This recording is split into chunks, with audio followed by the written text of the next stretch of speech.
Colocou no meu coração nesta manhã.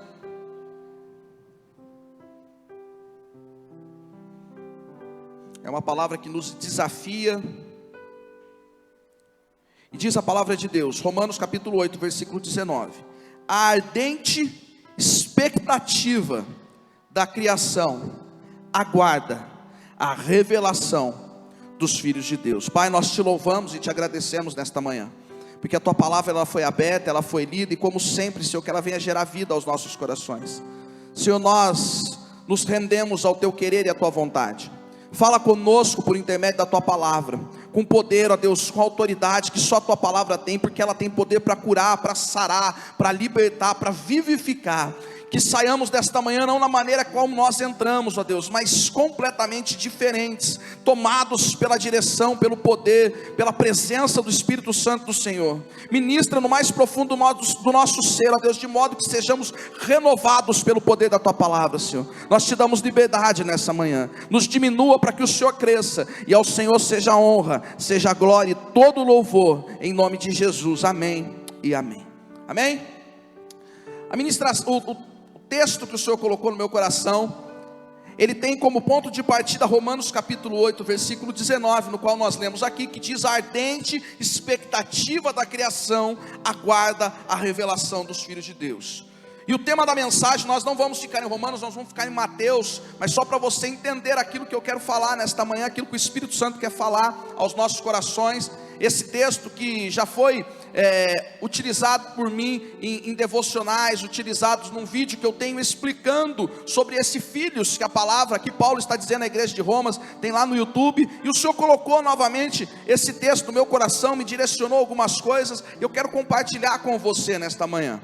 Quando Paulo escreve à igreja de Roma, e ele coloca que a natureza, ou a ardente expectativa da criação, a tua versão pode estar natureza, ele diz assim: aguarda a revelação, ou a manifestação, em algumas versões, dos filhos de Deus. Esse filhos, no grego original, ele está dizendo huios, e quando ele diz huios, ele está se referindo a filhos maduros. E é por isso que o tema nesta noite, nesta manhã, da nossa mensagem, daquilo que Deus colocou ao meu coração, é filhos maduros. Eu quero dizer para você repetir comigo, diga comigo: filhos maduros. Quando eu olho para a palavra de Deus, eu consigo observar dois tipos de filho que nós precisamos ser. Quantos creem que são filhos de Deus aqui? A Bíblia diz que todos quanto crerem em Cristo Jesus, deu-lhes o poder de ser chamados filhos de Deus. Então, se eu e você cremos no Filho de Deus, se eu e você cremos em Cristo Jesus, se nós cremos no Senhor Jesus como Senhor e Salvador, a Bíblia diz que Ele nos deu poder para ser chamados filhos do Deus vivo, porque por intermédio de Cristo Jesus fomos reconciliados com Deus. Por intermédio de Cristo Jesus nós fomos regenerados a uma nova condição, nós fomos novamente restaurados, nós fomos justificados. A pena, a acusação, aquilo que nos era cabível foi imposta em Cristo Jesus. Por isso hoje nós participamos da mesa. Ele também diz que nós fomos adotados como filho. E adotados como filho, nós precisamos nos manifestar e nos posicionar como filho. E quando eu digo que ao olhar a palavra de Deus, as escrituras, eu consigo observar dois tipos de filhos, é porque primeiro nós precisamos ser como criança. Sabe aquele filho criança? Aquele filho que depende do pai, aquele filho que independente das circunstâncias, ele acredita que o pai vai intervir, que o pai não vai te deixar faltar nada, que o pai vai cuidar de todas as coisas, que o pai, no nosso sentido aqui terreno de ser humano, o pai é o herói, o pai é o super-herói, é aquele que vai dar a direção, o cuidado, o sustento, independente de tudo. Eu tenho duas filhas, uma de 5 e uma vai fazer 2 anos agora em janeiro. Irmão, nós passamos 2 anos de pandemia que para elas não fez sentido nenhum. Para elas estava tudo normal, bastasse que elas estivessem com o pai, com a mãe, vivendo ali e descansando, sabendo que nós estávamos cuidando de tudo. Assim nós temos que ser como criança. Independente de tudo, independente da circunstância, independente da situação, eu descanso nos braços do meu Pai, porque eu sei que Ele está no controle de todas as coisas, porque eu sei que Ele cuida de mim, porque eu sei que Ele sabe o melhor para a minha vida, porque eu sei que Ele conhece os meus passos. Meus irmãos, a Bíblia diz que nós, sendo falhos, sabemos dar boas coisas aos nossos filhos, quem dirá Deus? O meu pai e o teu pai, que a Bíblia diz que conhece e tem contado os nossos passos, que antes que a sua mãe, a minha mãe nos pegasse no braço e falasse, coitinha linda, Ele já nos conhecia, porque ali nas entranhas, na formação do ventre, Ele já nos conhecia, Ele já sabia ao meu respeito, ao teu respeito. A Bíblia diz que se nós subirmos no mais alto céu, ou descermos no mais profundo abismo, ali os olhos do Senhor estarão, porque nós não podemos fugir da tua presença. Meu irmão, o meu pai e o teu pai nos conhece, Ele sabe todas as coisas ao meu respeito, muito mais do que nós pais, você mãe, sabe acerca do teu filho. E quando nós falamos de ser filho, criança na presença dEle, é esse filho que depende dEle completamente, porque sabe o Deus, o Pai, em quem Ele pode descansar. Mas eu disse que eu observo dois tipos de filho: o filho que adora, o filho que depende, o filho que se rende, é esse filho criança. É o filho que não se preocupa, não no sentido de deixar a vida te levar, mas no sentido de que eu sei quem está cuidando de mim, eu vou fazer a minha parte, mas não vou me desesperar. O salmista vai escrever isso no Salmo 112, versículo 7, ele vai dizer, não temerei más notícias. Meu coração é firme, confiante no Senhor. Ou seja, se eu confio no Senhor, tenho o coração firme. Se Ele está firme, eu não temo as más notícias, porque eu sei quem tenho crido, e que Ele é poderoso para fazer infinitamente mais daquilo que eu peço, daquilo que eu penso, daquilo que eu imagino, daquilo que eu espero. Mas o segundo tipo de filho que eu observo é exatamente esse filho que Paulo está escrevendo à igreja de Romanos. Ele está dizendo que a natureza, a criação, o mundo lá fora, ele aguarda ardentemente, de forma sedenta, a manifestação dos filhos de Deus. E quando ele coloca filhos de Deus, no original grego ele está dizendo huios, como eu disse aqui, ele está dizendo filhos maduros. E o que é esse filho maduro, Rodolfo? Agora é o filho que entende a sua condição e a sua posição como filho, e se posiciona para fazer aquilo que o pai quer que ele faça. Ele não deixa de ser dependente, ele não deixa de adorar, ele não deixa de se render, ele não deixa de ter Deus como pai, mas ele sabe aquilo que o pai precisa, aquilo que a igreja precisa, aquilo que as circunstâncias precisam, e ele se posiciona para tal. E não tem ninguém melhor nesta manhã de ceia, que nós possamos utilizar, analisar, estudar, voltar os nossos olhos e compreender, que não seja o Filho de Deus, o nosso irmão mais velho, porque ele é a medida, ele é a estatura de varão perfeito. Quando Paulo vai dizer que ele não mais olha para as coisas que para trás ficaram, mas ele caminha para o alvo, ele vai dizer, eu caminho para o alvo, eu avanço para o alvo do prêmio da soberana vocação de Deus, Cristo Jesus. Jesus é a nossa medição, Jesus é o padrão perfeito, Jesus é aquele no qual nós olhamos e compreendemos nele a estatura de varão perfeito. Você quer ser perfeito? Olhe para Jesus. Você quer caminhar corretamente? Olhe para Jesus.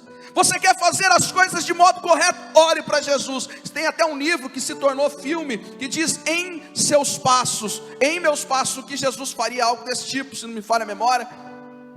É uma pergunta que nós podemos eventualmente fazer. Nós estamos diante de uma situação, diante de um contexto, de uma dúvida. Nós podemos olhar e falar o seguinte, perguntar o seguinte, o que Jesus faria nesta condição?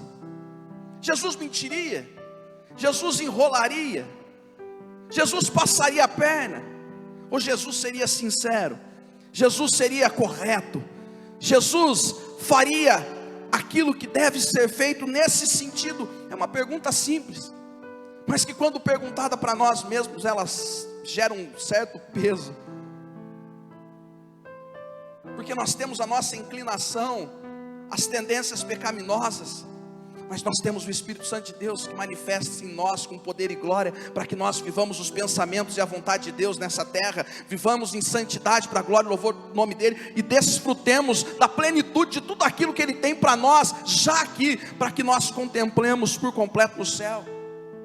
E quando Paulo está escrevendo que a natureza aguarda, ela está aguardando não aquele filho que Paulo vai escrever à igreja em Corintos, e vai dizer: irmãos, eu não pude falar com vocês como a espirituais, mas como carnais, como crianças em Cristo. Dei a vocês leite e não alimentos sólidos, porque vocês não estavam em condição de recebê-lo. De fato, vocês ainda não estão em condições. Aqui Paulo, ele não está escrevendo no contexto de dependência e adoração. Paulo está escrevendo no contexto de serviço, no contexto de obra de Deus. Aqui nesse contexto da primeira carta de Paulo aos Coríntios, no capítulo 3, ele está falando sobre as divisões na igreja. E Paulo está dizendo que no contexto de servir, no contexto de me posicionar e de ser aquilo que lá fora estão esperando de mim, eu preciso ter maturidade para pregar o evangelho. Eu preciso ter maturidade para viver como alguém no qual as pessoas voltam os olhos e dizem: aí vai um servo do Deus vivo, aí vai alguém que teme a Jesus, aí vai alguém que Jesus transformou a vida, aí vai alguém no qual o Senhor é Senhor e Salvador da tua vida, aí vai alguém no qual eu quero me espelhar, porque se Jesus mudou a vida e a história dele, Ele pode mudar a minha também. Nós temos que ser essa criança dependente para todos sempre, mas em relação à obra de Deus, nós precisamos nos posicionar com maturidade para fazer a diferença. Nós vivemos um tempo de uma geração mimimi, em um tempo onde não se pode mais corrigir, não se pode mais falar, não se pode. Mas filho maduro, ele sabe o momento e o porquê das repreensões. Eu repreendo a Manuela com 2 anos de idade, vou já colocar ela com 2 anos de idade, que agora em janeiro, ela vai formando um beicinho, o olho vai caindo, a água vai subindo, e de repente ela, porque ela é criança. Aí o seu chefe fala duro com você, você vai fazer beicinho? Seu olho vai encher d'água, você sabe que você está errado. Ela ainda não entende que está errado, e talvez não entenda a repreensão, mas já está sendo desenvolvida a obediência. Mas você sabe que você errou, e a sua maturidade faz você compreender isso, de modo que quando você é repreendido pelo seu chefe, pelo seu superior, pelo seu pastor, pelo seu amigo, pelo seu esposo, pela sua esposa, você entende a importância dessa repreensão, porque você tem maturidade. E dentro desse contexto eu quero chamar você a ir lá no Evangelho de Mateus, capítulo 3.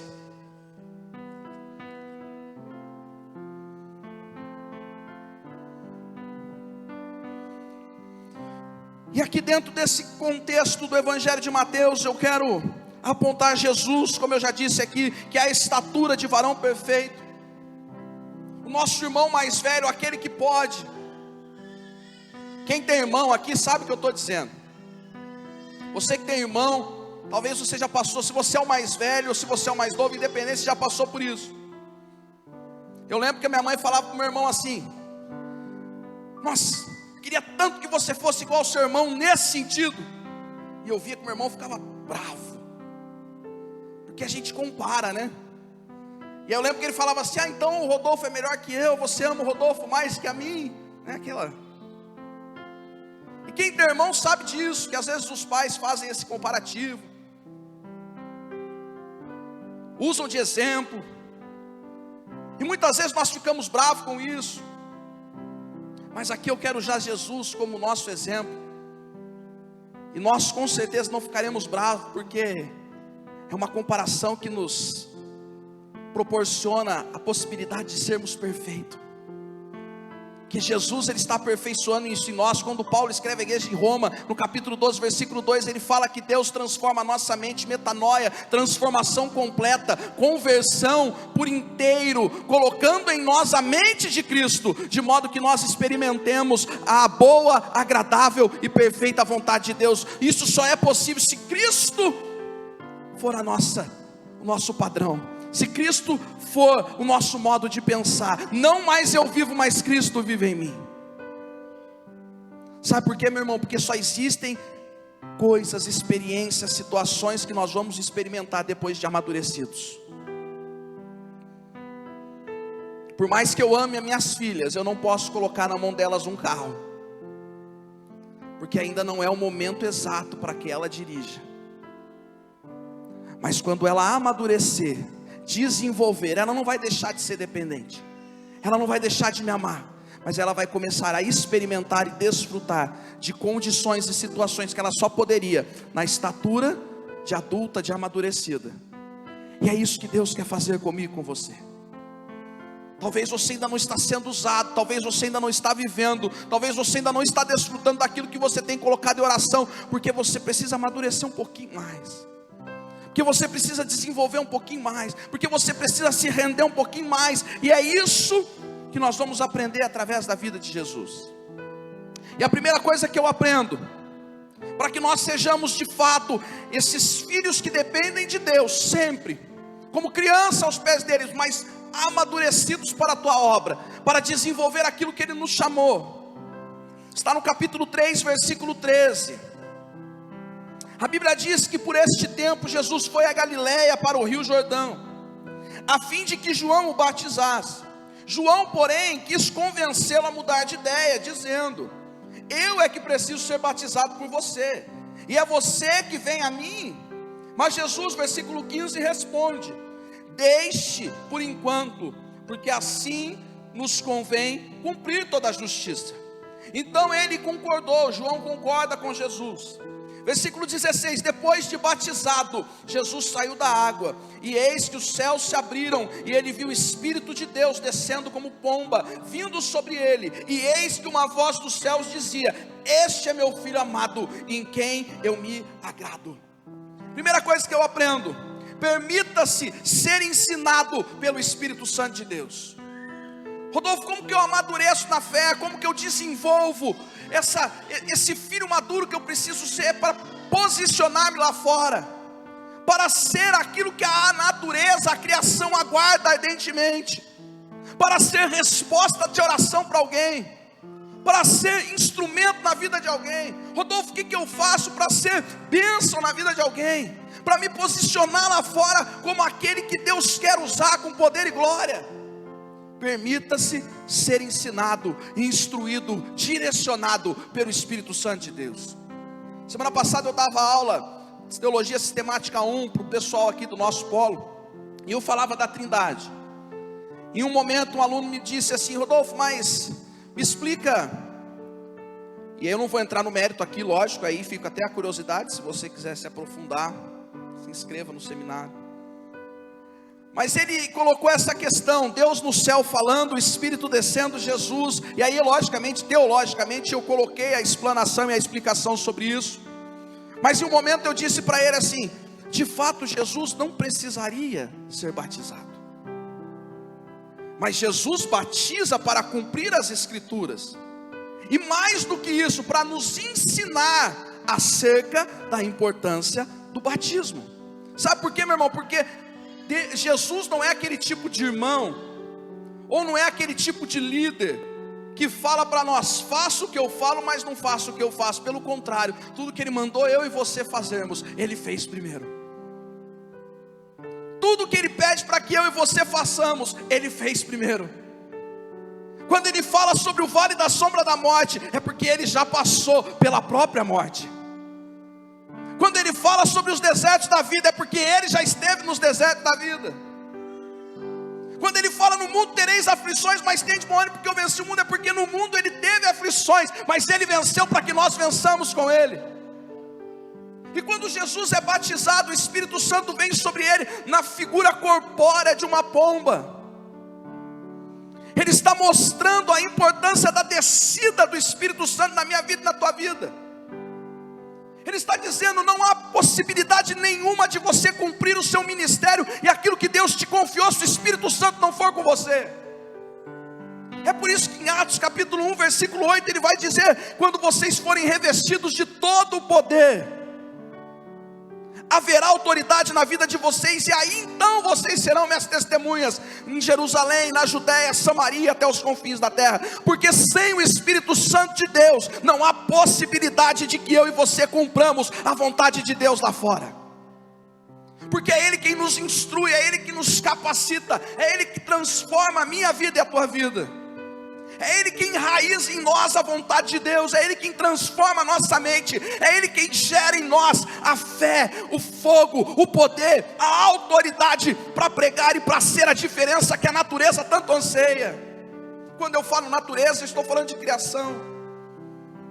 É o Espírito Santo que move a minha vida e a sua vida para onde Ele quer, de modo que nós cumpramos aquilo que Ele quer que nós sejamos. Por isso não há possibilidade de nós desenvolvermos esse filho maduro, se nós não formos instruídos, ensinados, direcionados, cheios do Espírito Santo de Deus. Então a primeira coisa que nós aprendemos aqui é que para sermos filhos maduros, nós precisamos ser ensinados, direcionados, cheios do Espírito Santo de Deus. Paulo vai nos ensinar que nós não devemos nos embriagar com o vinho, antes nos enchermos com o Espírito Santo. Existe um entendimento teológico de Billy Graham que ele diz o seguinte: que estar embriagado do vinho é tão errado quanto estar vazio do Espírito Santo de Deus. E se nós formos nos aprofundar isso, o vinho, ele vai nos levar à libertinagem. O álcool nos leva a essa libertinagem. Ele expõe de nós o nosso pior. Mas o Espírito Santo expõe de nós o melhor dele nas nossas vidas. Por isso, meu irmão, seja cheio do Espírito Santo. A segunda coisa que nós aprendemos, capítulo 4, versículo 1 ao versículo 11, você vai ter aqui a tentação de Jesus. Mas eu quero ler apenas o versículo de número 1. A Bíblia diz: a seguir, Mateus capítulo 4, versículo 1, a seguir, depois disso que nós acabamos de ler, Jesus foi levado pelo Espírito ao deserto, para ser tentado pelo diabo. Versículo 2, depois de jejuar 40 dias e 40 noites, teve fome. E aí no versículo 3 em diante, o tentador vai se aproximar dele, vai tentá-lo de diversas formas. Jesus vai responder na palavra, porque Ele é a palavra. João capítulo 1 vai dizer que Ele é o verbo. E a segunda coisa que eu aprendo, para que nós venhamos a ser filhos maduros, desenvolvermos essa maturidade espiritual, é: adquira conhecimento e absorva o máximo de cada situação, inclusive as difíceis. Jesus é direcionado ao deserto pelo Espírito Santo de Deus. E aqui eu quero abrir um parêntese, trazer para a gente um entendimento. Existem desertos da vida que nós procuramos, mas existem desertos da vida que o pastor aqui já disse, que é o Senhor que nos leva para aprimorar em nós aquilo que Ele quer fazer em nós e através de nós, para tirar de nós o nosso melhor, para abençoar a nossa vida. O deserto, ele abençoa a nossa vida, sabia? Quem já passou por deserto aqui sabe o que eu estou falando. Existem desertos da vida que você não tem mais ninguém, você só tem Deus. Aí você percebe que Deus é tudo que você precisa. É no deserto que você se fortalece. É no deserto que a sua fé é forjada. É no deserto que você cresce na graça e no conhecimento. É no deserto que você busca a Deus como você nunca busca nos outros dias. É no deserto que você achega a Ele e você se agarra a Ele, sabendo que Ele é a única esperança que você tem. Porque no deserto nós aprendemos mais dEle. E Jesus foi para o deserto, direcionado pelo Espírito Santo de Deus. Nós não passamos pelos desertos da vida sem que o Mestre, o meu Senhor e o teu Senhor, o meu Cristo e o teu Cristo, o meu irmão, o seu irmão mais velho, não tenha passado e já preparado todas as coisas, conhecido tudo, para nos dar vitória e êxito ao final de todas as coisas. Por isso, meu irmão, a segunda coisa que nós temos que aprender é adquirir conhecimento e absorva o máximo de cada situação, inclusive ou principalmente das mais difíceis. Quantas coisas você aprendeu nos últimos 2 anos? Quantas coisas foram desenvolvidas nos últimos 2 anos? Falo dos últimos 2 anos por conta da pandemia, por exemplo. Tempo difícil, tempo duro, tempo de percas, de luto, de choro, de tristeza, de desespero, de medo, de insegurança. Nós não sabíamos o dia seguinte, mas nós cantamos aqui que nem isso para a igreja do Senhor.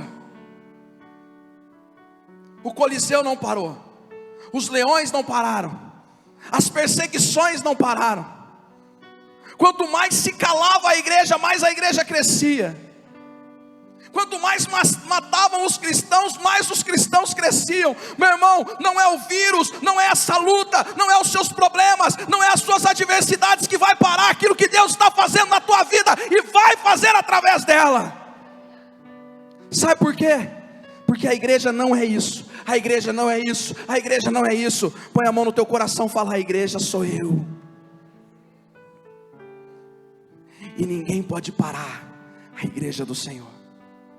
As portas do inferno não prevalecerão contra a igreja. Pelo contrário, o inferno recua quando a igreja avança. Porque o Senhor da igreja é o meu Jesus e o teu Jesus.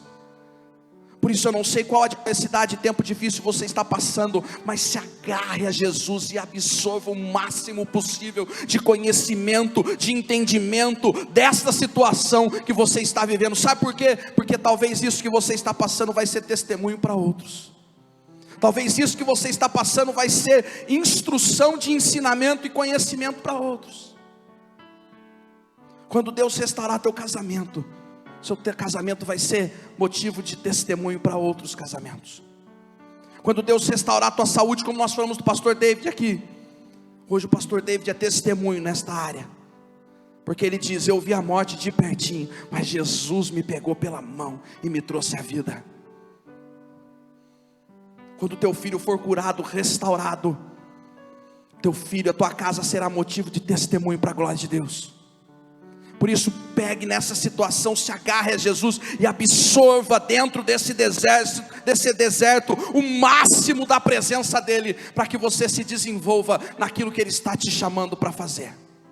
E a terceira e última coisa que nós aprendemos, capítulo 26 do próprio Evangelho de Mateus, um pouquinho lá na frente lá. O capítulo é o 26 e o versículo é o 36. Eu quero ler de todo com você até o 45.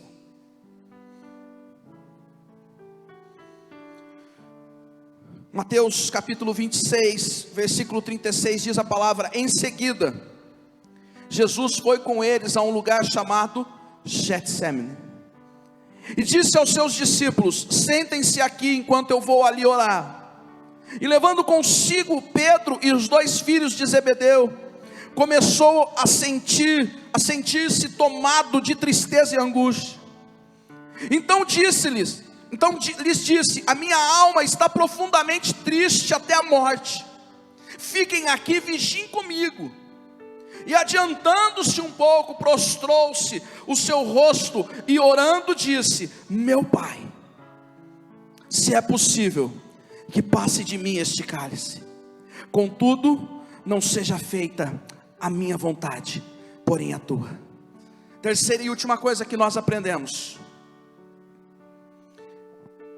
que eu preciso desenvolver em mim a maturidade de um filho de Deus. Sabe quando eu alcanço esse ápice? Quando eu abro mão das minhas vontades para viver as vontades dele. Você já sentiu profunda tristeza? Você já esteve em profunda angústia? Sabe aquele negócio que você sente, que você fala, da onde vem? Que parece que a morte está sentada do teu lado. Jesus sentiu. Ele diz: a minha alma está profundamente triste, angustiada até a morte. Eu estou triste. Jesus chega para Deus e fala: Pai, se possível, passa de mim esse cálice. Que cálice? É o cálice da morte, é o cálice da crucificação, é o cálice de tudo aquilo que ele haveria de padecer algumas horas à frente. Porque como Deus, ele sabia o que estava por vir, mas aí como ser humano, ele chega para Deus e fala: Pai, passa de mim essa situação, passa de mim essa luta, passa de mim essa dificuldade, passa de mim esse momento. Porém, todavia, não seja a minha vontade, seja a sua vontade. O ápice da maturidade espiritual é quando eu falo: Senhor, que não mais eu viva, mas o Senhor vive em mim. Que eu abra mão, a partir de hoje, de muitas coisas que me custam, para viver aquilo que o Senhor quer que eu viva. Que eu abra mão de muitas coisas que me dão prazer, para que eu possa alegrar o Senhor, para que eu possa cumprir a tua vontade. Quando eu converso com jovem, eu ministro para jovem, tem algo que eu sempre digo para eles. Eu digo assim: Jesus não abriu mão de uma cama, Jesus não abriu mão de um sofazão, Jesus não abriu mão da Netflix com a pipoca. Jesus abriu mão do céu, para que nós estivéssemos aqui. Ele não abriu mão do conforto do lar, como nós abrimos esta manhã para estarmos aqui. Ele abriu mão do céu. Ele se esvaziou por completo, tomando a forma de ser humano, e sendo obediente até a morte, morte de cruz. Tudo isso para dizer para você que vale a pena, porque Ele morreu, Ele venceu a morte, obediente até a morte de cruz. Ele prevaleceu sobre a morte, e ao terceiro dia Ele ressuscitou, para dizer para você que vai valer a pena, para dizer para você que Ele está contigo, para dizer para você ser forte e corajoso, não temas, porque eu, o teu Deus, sou com você. Para dizer para você: não pare e não desista, come e bebe e continua, porque eu ainda não terminei contigo. Para dizer para você: desenvolva-se em mim, cresça na graça e no conhecimento de quem eu sou, porque você será a resposta de oração, você será a manifestação de Deus na face da terra, naqueles que têm ardentemente clamado, sedentamente clamado, buscado, chorado por mais, e você é resposta para esses. Eu sou respostas para esses. Nós somos resposta de Deus para a vida daqueles que têm clamado pela presença dele. Você crê nisso? Há muita coisa lá fora, meu irmão. Há muita coisa aqui dentro, há muita coisa lá fora. E eu e você fomos chamados para fazer a diferença nesse tempo.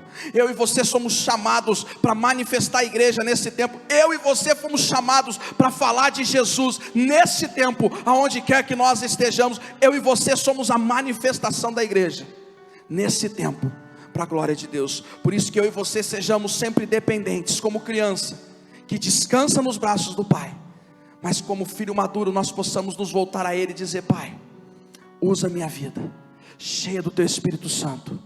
Usa minha vida, Senhor, e independente do que eu esteja vivendo, eu possa aprender de Ti, porque eu sei que o Senhor está comigo, e que eu possa abrir mão de quem eu sou e do que eu tenho, para viver a única e exclusiva vontade que interessa, que é a do Senhor, porque não mais eu vivo, mas o Senhor vive em mim, em nome de Jesus. Você crê nisso? Aleluia. Se coloque de pé e nós vamos orar, e vamos ceiar.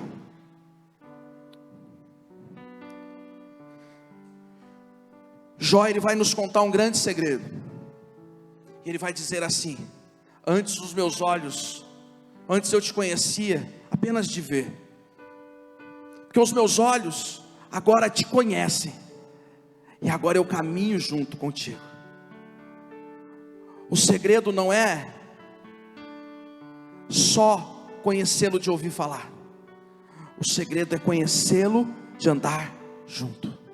E Ele está aqui nesta manhã para aperfeiçoar em mim e em você aquilo que só Ele pode, para que sejamos aquilo que só Ele sabe que nós podemos ser.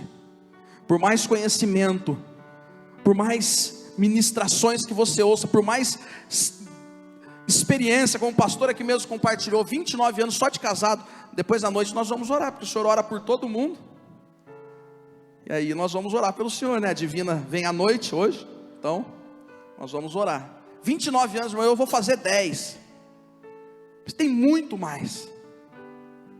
Mas ainda com toda essa bagagem que ele tem, com todo o conhecimento que talvez você olhe e fale, poxa, como eu aprendo com esses homens de Deus. Talvez você assiste, você estuda, você se desenvolve, você fala, nossa, mas nada disso se compara com aquilo que Deus pode fazer na tua vida.